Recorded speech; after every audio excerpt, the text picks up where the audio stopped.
Why do some young people rise from nothing to financial freedom while others just as talented stay stuck for years? It's not luck, it's not connections, it's not even intelligence. The real difference is something far less glamorous but infinitely more powerful. At the first sign of failure, most quit.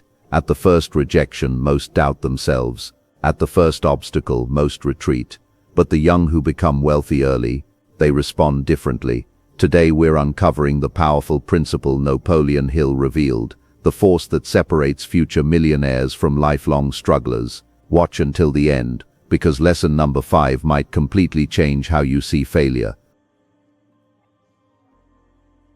Lesson 1. Persistence turns desire into reality. Napoleon Hill taught that desire is the starting point of all achievement, but desire alone is weak without persistence. Think of desire as the fuel in a rocket ship. It has the potential for incredible energy, but without a guidance system and the sustained burn of persistence, that rocket never even clears the atmosphere. Many young people want wealth. In fact, almost everyone wants to be rich. They want the cars, the freedom, and the status. But desire is cheap. It costs nothing to wish, and wishing produces nothing. The world is filled with wishers who confuse a vague longing for wealth with the burning, definite purpose required to actually manifest it. Few are willing to persist long enough to earn it, because the gap between the initial spark of desire and the ultimate flame of success is often a long, cold, and lonely tunnel. When challenges appear, average minds interpret them as signs to stop. They view a market crash, a failed product launch, or a lost partnership as evidence that their desire was wrong or unrealistic. They seek comfort in the consensus of the crowd, which tells them to play it safe and get a real job. But the persistent mind interprets these same challenges as signs to push harder. To the persistent mind, a challenge is merely a data point. It is feedback, not a final judgment. They understand that the path to high-level wealth is intentionally gated by difficulty to keep out those who don't truly want it. Persistence is the act of maintaining your desire even when every external circumstance tells you that your desire is impossible. It is the refusal to let reality dictate your vision, opting instead to let your vision reshape your reality. Wealth is not built in comfort, it is built in repeated effort, especially when results are invisible. This is the hardest part for the modern generation to grasp, the flatline period. This is the stretch of time where you are working 14-hour days, sacrificing your social life and pouring your soul into a project, yet your bank account hasn't moved an inch. Most people quit during the flatline because they believe effort should be linear, that 10% more work should equal 10% more pay. Wealth, however, is exponential. You work for 90% of the time for 10% of the reward until suddenly you reach a tipping point where you get 90% of the reward for 10% of the effort. The rich young are not those who never struggle. They are those who refuse to stop struggling toward their goal until they hit that tipping point. They understand that the overnight success is almost always the result of 1,000 nights where they persisted while the rest of the world was sleeping. Lesson 2. Temporary defeat is not failure. One of Hill's greatest teachings is this: every failure carries with it the seed of an equal or greater benefit.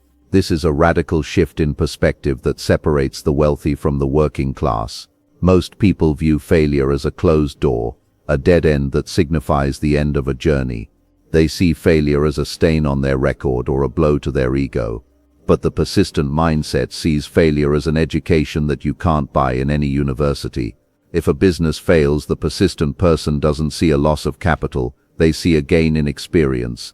They have identified one way that doesn't work, which mathematically brings them closer to the way that does. The seed Hill talks about is the lesson hidden within the wreckage. If you look closely enough at every setback, there is a blueprint for your next victory. The poor mindset sees a setback and says it's over. This internal dialogue becomes a self-fulfilling prophecy. When you decide it's over, you stop looking for solutions, and when you stop looking for solutions, you ensure your defeat. The persistent mindset asks, what is this teaching me? This question keeps the brain in a state of active problem solving. It shifts the focus from the pain of the loss to the potential of the gain. Successful young entrepreneurs often face dozens, sometimes hundreds, before breakthrough. Think of Colonel Sanders, who was rejected over 1,000 times before someone bought his chicken recipe, or Dyson, who went through over 5,000 prototypes. If they had viewed those rejections as failure, the world would never know their names. They viewed them as temporary defeats, necessary stops on the road to a destination they had already decided they would reach. The difference is interpretation. Nothing in this world has meaning except for the meaning we give it. A market downturn can be a disaster that ruins you, or it can be a clearance sale that allows you to buy assets at a discount.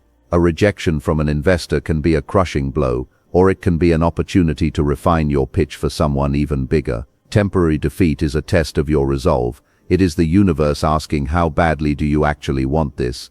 Persistence is the answer to that question. It is the quiet, steady voice that says again when everyone else is saying enough. By reclassifying failure as temporary defeat, you take away its power to stop you. You realize that you only truly fail when you stop trying. Until then, you are simply in the middle of a very long, very successful story. Lesson 3: Persistence builds self-confidence. Each time you refuse to quit, you send a message to your subconscious mind. I am stronger than my circumstances. This is the psychological foundation of wealth. Most people try to build confidence through affirmations or faking it until they make it. But the subconscious mind cannot be fooled by cheap talk. It only respects action. When you set a goal and then quit when things get hard, you are effectively training your brain to see yourself as a quitter. You erode your own self-trust. Conversely, every time you face a crisis and stay the course, even if you don't win immediately, you earn a piece of psychological armor. You prove to yourself that you are a person who finishes what they start. Over time, this builds a sense of self-efficacy, the unshakable belief that you can handle whatever life throws at you. This repetition builds confidence, not fake motivation, but earned belief. There is a massive difference between the two. Fake motivation is high energy and short-lived. It's the hype you feel after watching a motivational video that vanishes the moment you face a real problem. Earned belief is quiet and permanent. It comes from the memory of all the times you wanted to stay in bed but got up anyway, or the times you wanted to lash out but stayed disciplined. Young, wealthy individuals often appear confident, almost to the point of arrogance to the outside observer. What you don't see are the countless moments where they chose to continue when quitting would have been easier. Their confidence isn't based on their current bank account, it's based on their history of persistence. They know they can build it all back because they've already survived the process of building it. Confidence is not given. It is not a gift from the gods or a result of good genes. It is constructed through persistence. It is a slow, methodical process of stacking wins, even small ones, against the resistance of the world. For a young person starting with nothing, persistence is your only real currency. You might not have the capital, the experience, or the network, but you have the ability to outlast everyone else. When you outlast the competition, your confidence grows because the field starts to thin out. You realize that most people are playing a short game, and by simply staying in the arena, you have already won a significant battle. This earned confidence then becomes a magnet. It changes how you walk, how you speak, and how others perceive your value. Lesson 4: Persistence attracts opportunity. Here's something few people understand. Opportunities often show up disguised as prolonged effort. We like to think of opportunity as a golden ticket that falls into our lap, but in reality it is usually the result of being in the right place for a very long time. When you stay committed long enough, people notice. The world is constantly watching to see who is serious and who is just trying things out. Investors notice the founder who is still grinding after 2 years of no profit. Mentors notice the student who keeps asking questions and implementing advice even after a setback. The market notices the brand that refuses to compromise on quality even when sales are down. Persistence is the loudest signal you can send to the world that you are a safe bet for success. The poor quit before the opportunity arrives. They operate on a lottery mindset, hoping for a big break that requires no endurance. When the break doesn't come on their timeline, they move on to the next shiny object, restarting their progress at zero. They spend their lives in a loop of starting and stopping, never staying in one place long enough for the roots of opportunity to take hold. The persistent are still standing when the door finally opens. They understand that luck is often just the residue of design, the intersection of preparation and time. Often the very best opportunities are found at the end of the road that everyone else thought was a dead end. By persisting past the point where others gave up, you enter a blue ocean where there is no competition. Time tests everyone. It is the great equalizer. It doesn't matter how fast you start, it matters how long you can maintain your pace. Persistence filters the serious from the casual. In any industry, there is a filtering process that happens in the first few years. This is where the majority of people drop out because the reality of the work doesn't match the fantasy of the reward. If you can survive this filtering process, you find that the top isn't as crowded as you thought it was. Most of your competition didn't beat you, they just disappeared. When you are the last one standing, you don't have to chase opportunities, they find you. People want to work with the person they know won't vanish when the economy turns or the project gets difficult. Lesson 5. Persistence is a decision, not a personality trait. Many believe persistence is something you are born with, that some people are just naturally grittier or more disciplined than others. That is false. This is perhaps the most liberating realization you can have. Persistence is a skill, not a genetic lottery.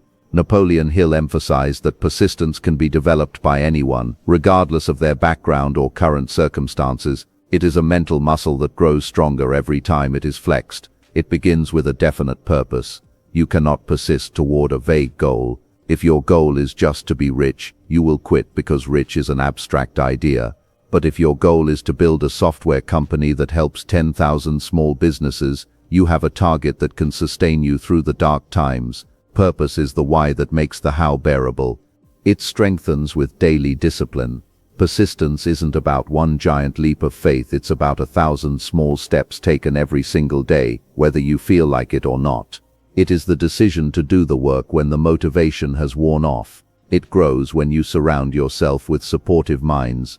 Hill called this the mastermind principle. It is nearly impossible to remain persistent if everyone in your circle is telling you to give up or that you're crazy. But when you surround yourself with other high achievers who view persistence as the norm, their energy becomes contagious. You realize that your impossible struggles are actually standard milestones on the path to greatness. You stop seeing yourself as a victim and start seeing yourself as a trainee in the school of success. The rich young are not special, they aren't superhuman, and they don't have secrets that are hidden from you. They simply decided that quitting was not an option. They burned the boats. They made a psychological contract with themselves that they would either find a way or make one. And once that decision is made, everything changes. The universe seems to conspire to help the person who refuses to stop. Barriers that seemed insurmountable begin to crumble, and resources you didn't know existed start to appear. But this only happens after the decision is made, not before. You don't get the strength to persist and then decide to go. You decide to go and the strength to persist follows. The question isn't whether you have the talent to be wealthy, it's whether you have the stomach to stay in the game until the scoreboard finally reflects your worth. So if you feel behind, if you've faced rejection, if success seems slow, remember this. Wealth does not respond to speed, it responds to persistence. The difference between the rich young and the poor is not opportunity, it is endurance. Decide today that you will outlast the obstacles. Decide that temporary defeat will not define you. Decide that persistence will be your identity, because in the end those who refuse to quit are the ones who rise.